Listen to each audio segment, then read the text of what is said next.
In this exciting video, we bring you the latest update on NASA's highly anticipated mission to the Moon. Get ready as we reveal astounding details about NASA's groundbreaking plan to launch not 1, not 10, but 20 Starship Lunar landers. Prepare to witness a historic event as NASA embarks on an ambitious journey, aiming to propel us back to the Moon and set the stage for future exploration. Our expert team has gathered comprehensive information to give you an in-depth understanding of this grand mission. Join us as we delve into the engineering marvel that is the Starship Lunar lander. Why is NASA's assessment so different? If Starship indeed requires 20 flights to reach the Moon, what will happen to the Artemis mission? From its cutting-edge technology to its impeccable design, we explore how this innovative spacecraft will play a pivotal role in boosting mankind's extraterrestrial pursuits. Discover the various scientific objectives of this lunar mission, including crucial research on lunar resources, potential for human colonization, and overall advancement in space exploration. With these 20 starships, NASA aims to establish a strong foothold on the lunar surface, opening doors to a new era of scientific discoveries and space travel possibilities. Stay tuned as we unravel the challenges, risks, and meticulously crafted plans that NASA has put into motion for this awe-inspiring mission. Gain insights into the immense collaborative efforts involving top scientists, engineers, and astronauts from around the globe, all working together to make this dream a reality. In this video, we discuss the broader impact of NASA's grand mission, not only in terms of moon exploration but also in paving the way for future missions to Mars and beyond. Through interviews with experts in the field, we provide you with informed perspectives on the significance of this ambitious endeavor. Don't miss out on this captivating journey that lies ahead. Join us as we witness NASA's unwavering commitment to pushing the boundaries of human exploration and embarking on a thrilling new chapter in space travel. Be sure to subscribe to our channel for more updates on this mission and other exciting space-related content. Stay tuned as we dive into this and more in today's episode. Hello everyone, welcome back to another episode of my channel. There are two options to reach distant places in space: building a truly large rocket with multiple stages or refueling at a halfway point. When SpaceX secured a contract from NASA for the Moon mission, SpaceX's Starship opted for the latter, considering the more advantageous. Elon Musk has previously said it would take at most only 8 Starship flights for refueling to reach the Moon. However, NASA has recently declared that Starship would need nearly 20 launches to complete this mission. This is a significantly higher number than the one given by Elon Musk. As the tides of innovation surge, SpaceX with its Starship spacecraft is about to open a new chapter in the journey of exploring the Moon. However, even if the next orbital test flight of Starship proves successful, there are still numerous tasks that SpaceX must address to achieve a lunar landing. One critical aspect is the in-orbit refueling of the spacecraft. A NASA official mentioned that utilizing this vehicle for Artemis lunar landings would necessitate in the high teens of launches, a considerably higher figure than what the company's leadership had previously asserted. In a presentation at a meeting of the NASA Advisory Council's Human Exploration and Operations Committee on November 17, Lakeisha Hawkins, Assistant Deputy Associate Administrator in NASA's Moon to Mars Program Office, said the company will have to perform Starship launches from both its current pad in Texas and one it is constructing at the Kennedy Space Center, in order to send a lander to the Moon for Artemis 3. SpaceX's operational plan for the Starship Lunar lander, part of the Human Landing System Program or HLS, involves a multi-launch approach utilizing the Starship and Super Heavy system. The sequence begins with the launch of a propellant depot in the orbit. Subsequent launches include tanker versions of Starship exactments with transferring methane and liquid oxygen propellants into the depot. Once the depot is adequately fueled, the lander version of Starship takes its turn, rendezvousing with the depot to refill its tanks before embarking on the journey to the Moon. The exact number of launches required has been a topic of discussion since NASA selected Starship for the HLS award in 2021. Recent statements from NASA and SpaceX have not provided specific numbers. A paper presented at the 2023 International Astronautical Congress by NASA outlined the deployment of a series of reusable tanker Starship variants to fill the depot before launching the Starship lander, but without specifying a precise quantity. It's in the high teens in the number of launches, Hawkins said. That's driven, she suggested, about concerns about boil-off or loss of cryogenic liquid propellants at the depot. In order to be able to meet the schedule that is required, as well as managing boil-off and so forth of the fuel, there's going to need to be a rapid succession of launches of fuel, she said. that schedule will require launches from both the existing Starship pad at Boca Chica, Texas, as well as the one that NASA's building at the Kennedy Space Launch Complex 39A adjacent to the current pad used for Falcon 9 and Falcon Heavy launches. We should be able to launch from both of those sites, she said, on a 6-day rotation. Critics of NASA's selection of Starship for HLS have pointed to the number of launches as a weakness in the architecture. The Government Accountability Office, or GAO, in its rejection of protests by Blue Origin and Diane Tix of the Starship HLS Award in 2021 noted that SpaceX required 16 launches overall for a Starship Lunar lander mission. Elon Musk, chief executive of SpaceX, disagreed, calling the need for 16 launches extremely unlikely in August 2021's social media post.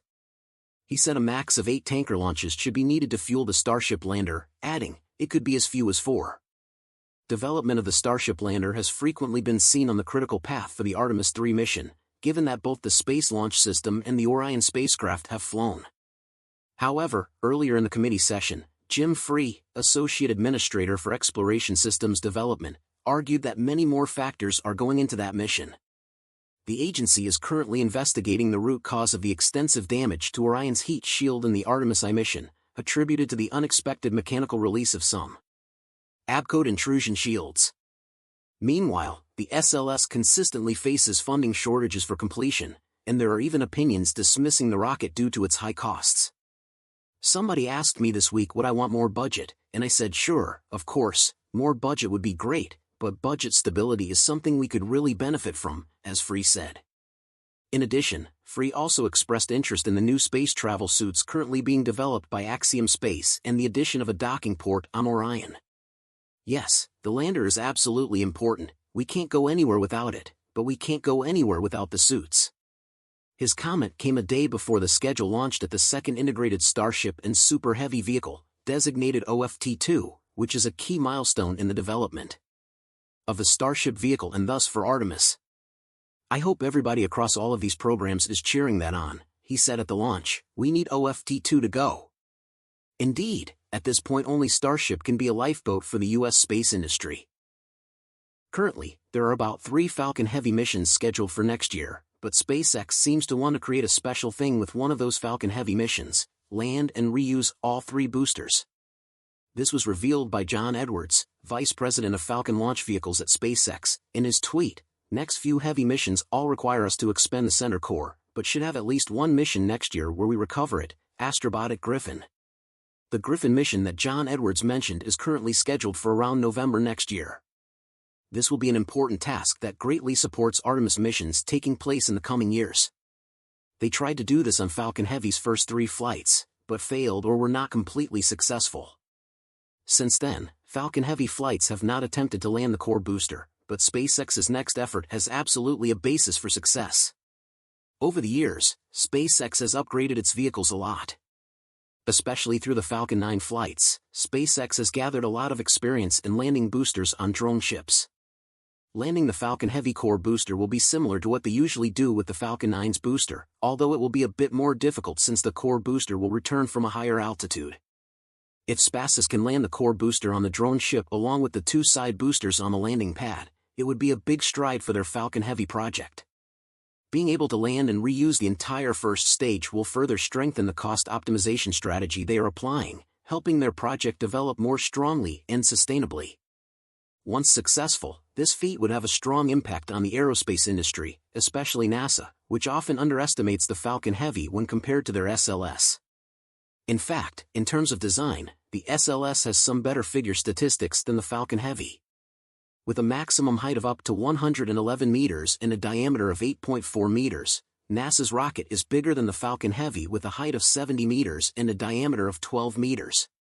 The SLS Block 1 version can carry a payload of up to 95 tons to low Earth orbit and 27 tons to translunar injection, much larger than the Falcon Heavy with a payload of 63.8 tons to low Earth orbit and 26.7 tons to geostationary transfer orbit. But if based only on size and design to conclude that SLS is better than Falcon Heavy is completely wrong. In just over 5 years since launch, Falcon Heavy has launched 8 missions with 100% success. Meanwhile, after more than a decade of development, NASA created only one SLS rocket and performed a single launch on the Artemis mission last year. With just that one rocket, NASA has spent more than $11 billion and more on launch facilities and related issues. More importantly, SLS is not reusable. In contrast, Falcon Heavy is a typical representative of the reusable vehicles. With the landing of two side boosters, it helped SpaceX cut a lot of production costs. In particular, they also do it in an extremely difficult way. Vertically landing. It is a technique that requires very high precision. Landing vertically and reusing is a challenge that many companies and organizations, including NASA, are struggling to research but have not been able to do. Applying this landing method on a drone ship is even more difficult, but SpaceX has made it become a normal thing. And now, SpaceX will push it to a higher level, landing and reusing Falcon Heavy's core boosters. If successful, Falcon Heavy will not only create a new stride for its cost optimization strategy, it will continue to assert its strength and potential in the aerospace industry. We still have to admit that the mission of these two rockets is much more different, so a direct comparison between them would not be convincing. However, if we still need to give an evaluation, we can conclude that Falcon Heavy completely surpasses SLS in many aspects like launch times, cost potential, and especially reusability. It's exciting to think about what SpaceX plans to do next year, including the Falcon Heavy plan. In 2024, we will witness many new records. After SpaceX plans to increase their total missions to 144, the Falcon 9 will continue to launch more to maintain its title of the most launched vehicle of the year. Starship project will be promoted and expand its influence, especially after the great strides in the recent test flight. Along with these two vehicles, Falcon Heavy will also continue to operate more strongly to create new records and contribute to SpaceX's overall progress. Especially, we will look forward to the moment when Falcon Heavy's 3 boosters are landed and reused. Not only create strides for SpaceX, but that moment would become a symbol for the aerospace industry many years later.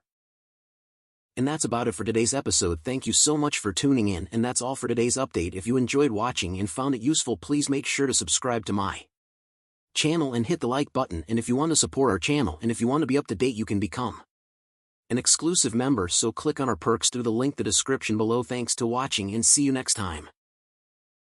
By the way, are you familiar Ipa-toktok Philippines app? Ipa-toktok is a delivery service app designed to connect more people by delivering items door to door. For more information, download the Ipa-toktok app, here down below.